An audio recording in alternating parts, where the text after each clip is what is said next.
Zach Welly, l'entretien de la matinale. L'entretien de la matinale avec vous, Aurélien Février, bonjour. Bonjour Youmna, et avec nous aujourd'hui Daniel Zaidani, conseiller départemental du canton de Pamandzi. Bonjour. Bonjour. Vous êtes avec nous puisque vous faites la une ce matin, notamment des nouvelles de Mayotte. Vous annoncez officiellement votre soutien à Marine Le Pen pour la présidentielle de 2022. Pourquoi ce choix aujourd'hui ? Vous savez, nous sommes en 2021, ça fait 10 ans maintenant que je suis élu. J'ai eu la chance de travailler avec plusieurs gouvernements différents, sous plusieurs présidents différents. Je pense notamment à Nicolas Sarkozy, à François Hollande et aujourd'hui à Emmanuel Macron. Avec ces 10 années de recul, j'ai pu constater que nous sommes dans un cycle où Mayotte, au lieu, avec cette départementalisation tant attendue pendant près de 50 ans, au lieu de voir le territoire évoluer positivement, je me rends compte que le territoire évolue négativement. Cela, bien évidemment, n'a rien à voir avec la départementalisation, ce choix politique que nous avons fait, mais c'est plutôt que nous n'avons pas eu les moyens et la considération nécessaire pour que Mayotte évolue dans le bon sens. Je vois que sur le plan sécuritaire, notre droit à la sécurité n'est pas respecté et les moyens pour garantir un résultat satisfaisant n'est pas là. Lorsqu'on regarde sur le volet sanitaire, on constate que nos femmes, nos parents sont toujours obligés de partir vers l'extérieur du territoire pour se faire soigner. Et en matière éducative, les choses n'évoluent guère. Il y a 20 ans en arrière, beaucoup de Mahorais envoyaient leurs enfants en métropole, voire à La Réunion, pour avoir une chance d'avoir une éducation cohérente. Aujourd'hui, tous ceux qui ont les moyens mettent leurs enfants de manière prioritaire dans les secteurs privés, dans les écoles privées, et ou sinon les envoient familles, femmes et enfants à La Réunion, voire en métropole, et les rendent visite de temps en temps. Je crois sincèrement que ces 10 dernières années, nous avons constaté que sur le territoire de Mayotte, on a un regard politique plutôt sur un calendrier électoral plutôt qu'essayer de répondre aux questions. Comment pouvez-vous imaginer, en prenant les choses très simplement, que la piste longue, où on avait fait une concertation sur le territoire en 2011, il faut attendre la veille de la fin du mandat actuel pour remettre le sujet sur la table. La loi programme qui nous est proposée aujourd'hui, je rappelle qu'il y a 5 ans en arrière, François Hollande nous parlait d'un projet de loi l'égalité réelle avec Mayotte 2025 et on constate finalement qu'il a fallu attendre la fin d'un mandat pour représenter ça à la population. Ça veut dire que au quotidien, les politiques, les décisions politiques qui se prennent sous un calendrier électoral et non en prenant compte les problématiques auxquelles nous sommes confrontés quotidiennement. Lorsque j'écoute votre journal tout simplement et lorsque je regarde ce qui se passe, un enfant qui se fait poignarder lorsqu'il va aux toilettes dans le lycée de Kahani, le recteur qui considère, il n'y a pas mort d'homme, donc les cours peuvent reprendre normalement. Non, ce n'est pas normal cette situation. Lorsque nous allons au travail, que nous sommes caillassés quotidiennement, que nous sommes agressés dans nos maisons, que nos enfants, nous les envoyons à l'école dans ce climat d'insécurité, on se rend compte que les moyens pour atteindre des résultats satisfaisants ne sont pas là. Je ne peux plus supporter ces discours qui consistent à dire que nous avons mis des hommes supplémentaires, nous avons mis des moyens supplémentaires, mais aucunement on nous parle de résultats ou tout simplement d'objectifs à atteindre. Or aujourd'hui, nous avons besoin de mettre fin à ces discours qui nous mènent nulle part si ce n'est à la catastrophe.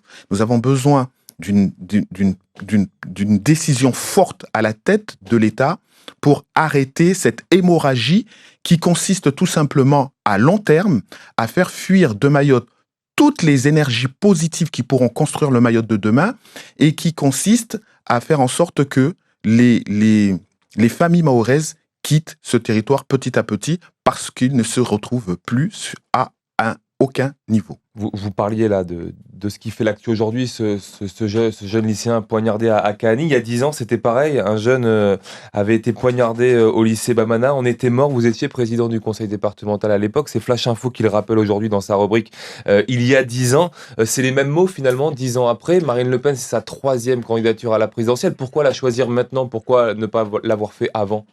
Écoutez, moi, vous savez, je pense que le discours de Marine Le Pen a beaucoup évolué. Il y a 5 ans, par exemple, en arrière, elle n'était pas favorable à ce que la France reste dans l'Europe. Aujourd'hui, sur cet aspect des choses, les choses ont changé. Il y a 5 ans en arrière, nous n'avions pas encore eu de président centriste. Nous avions eu la droite, nous avions eu la gauche, nous n'avions pas eu un président centriste. Donc, Il faut tout essayer. je pense qu'il faut essayer de pousser vers des voies nouvelles. Il y a 5 ans, la voie nouvelle, c'était Emmanuel Macron. Aujourd'hui, face à cet échec patent, puisque finalement, je rappelle que ces 5 dernières années, nous avons eu plusieurs missions ministérielles qui ont consisté à observer ce qui se passe à Mayotte, comme si on ne savait pas qu'à Mayotte, on tue, à Mayotte, on agresse, à Mayotte, on a un climat délétère et on ne donne pas les moyens à ce que les Mahorais qui vivent à Mayotte vivent bien.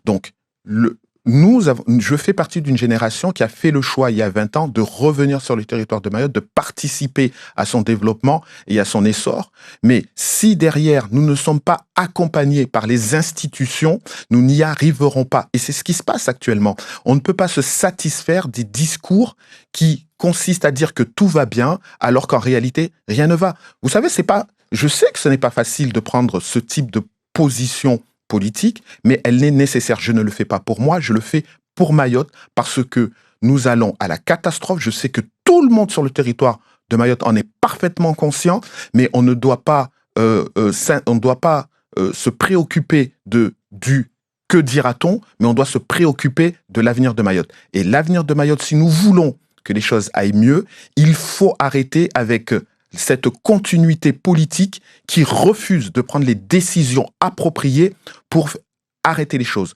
Vous savez, lorsque vous avez un délinquant, par exemple, qui agresse, il le fait parce que il sait qu'il est sur un territoire où l'impunité est roi.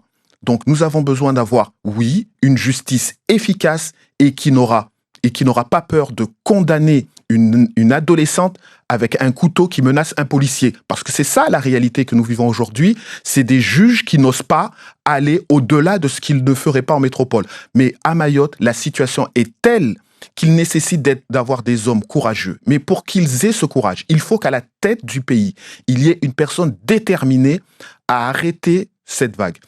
Aujourd'hui, nous savons que l'immigration fait partie de tous les maux auxquels j'ai cité là-dessus. Donc, il est temps, là aussi, que des mesures de lutte contre l'immigration soient beaucoup plus efficaces. Vous avez relaté hier dans vos éditions l'épisode grotesque que nous avons pu assister ce week-end où un hélicoptère survolait un kwassa-kwassa, où des forces de l'ordre à terre essayaient de la raisonner, et au final, ce kwassa-kwassa, avec des dizaines et des dizaines de passagers, ont pu accoster en toute inégalité, en pleine journée, à Majicavo-Lamir. Cela montre l'échec absolu des politiques publiques qui sont menées sur le territoire de Mayotte. Certains vous diront que tel et tel dispositif sont efficaces, tel et tel investissement a été fait, mais regardez le résultat. Le résultat, c'est que on reconduit peut-être 20 000 personnes aux frontières, alors que dans le même temps, dans la même année, il y en a 30, voire 40 000 qui rentrent. On ne peut Marine pas Le Pen continuer. Arriverait à résoudre cette équation-là alors que tout le monde s'est cassé les dents dessus. Écoutez, je pense que tout le monde sait qu'il y a besoin d'avoir un discours ferme au regard des Comores, et Marine Le Pen, au moins, s'est déjà exprimée là-dessus. Elle serait élue présidente demain. Nous savons la première mission, et ce sera la première fois de manière historique que le ministre des Affaires étrangères ira aux Comores pour remettre les pendules à l'heure, en rappelant que l'état de droit est de retour en France et l'état de droit, c'est à Mayotte. Nous avons besoin d'un État fort qui n'ait pas honte de dire que Mayotte est française. Nous ne voulons pas de discussion de café comme cela a pu avoir lieu il y a quelques mois entre le président Macron et Andjera Zoel quand il s'agissait des îles Éparses, où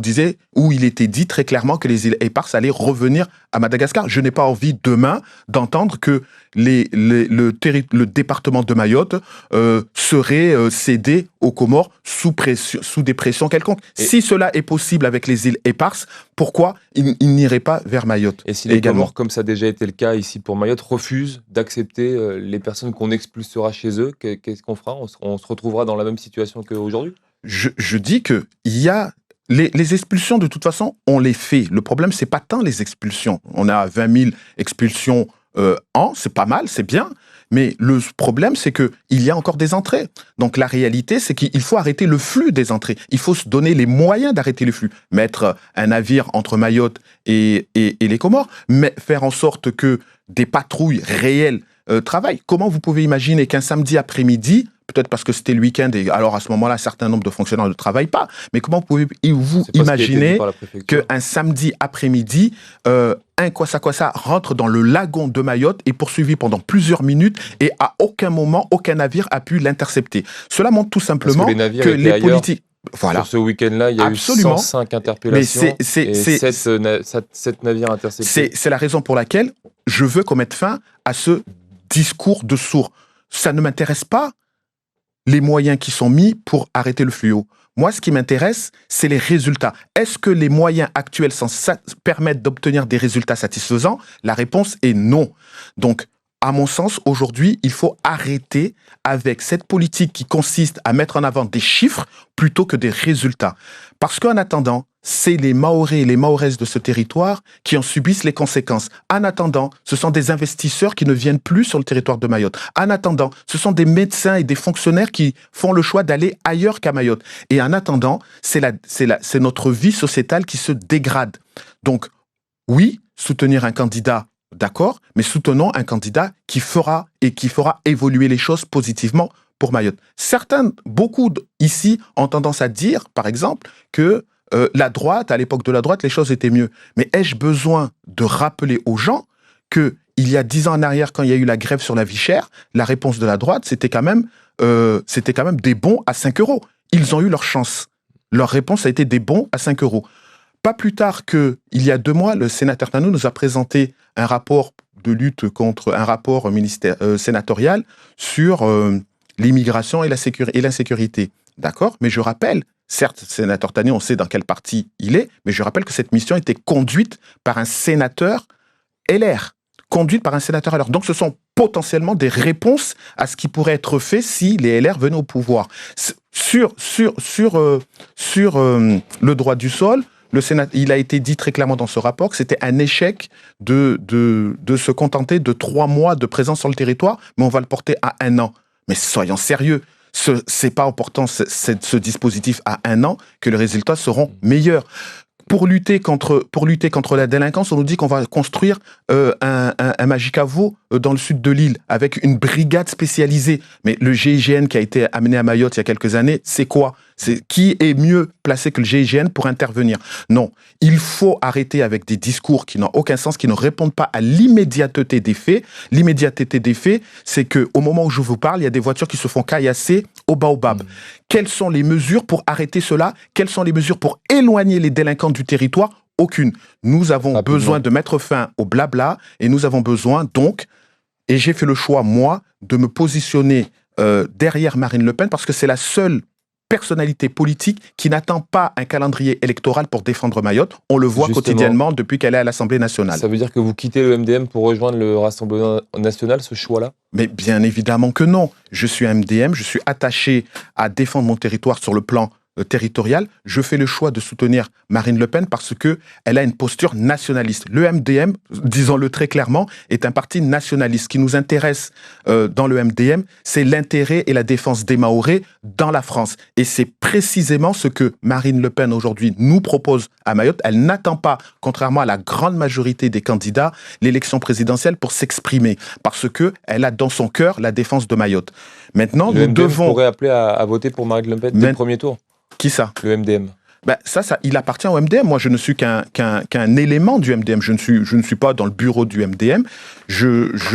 Vous avez déjà entendu un certain nombre d'élus MDM se positionner pour d'autres candidats. Donc, ça veut dire qu'au sein du MDM, la décision de soutenir tel ou tel candidat ne fera pas l'objet de débat. C'est pour cette raison que j'appelle tous ceux qui se reconnaissent dans mon discours de soutenir Marine Le Pen dès le premier tour parce que nous devons mettre fin à ces politiques qui consistent à utiliser les Mahorais simplement comme une variable électorale. Rapidement, pourquoi pas voter Zemmour plutôt que Marine Le Pen? Ben, je crois que les choses sont claires.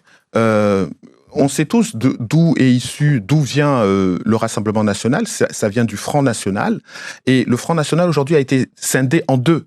Il y a d'un côté le volet nationaliste qui est porté par Marine Le Pen et il y a le volet frontiste qui est porté par Éric Zemmour. Dans le volet frontiste, je ne me retrouve pas. D'ailleurs, lui-même a déjà indiqué qu'il estimait que Mayotte devait retourner aux Comores. Donc il est clair que mon choix ne peut pas se porter pour Zemmour et j'espère que les Mahorais auront compris aussi que leur choix ne peut pas se porter pour Éric Zemmour. Notre choix rationnel ne peut se porter que vers Marine Le Pen parce qu'elle a de l'intérêt pour Mayotte et c'est là-dedans que nous devons nous retrouver tous derrière cette candidature qui permettra aux Mahorais de trouver toute leur place à Mayotte. Merci beaucoup Daniel Zedaini, conseiller départemental du canton de Pamandzi. Vous étiez ce matin l'invité de Zakweli.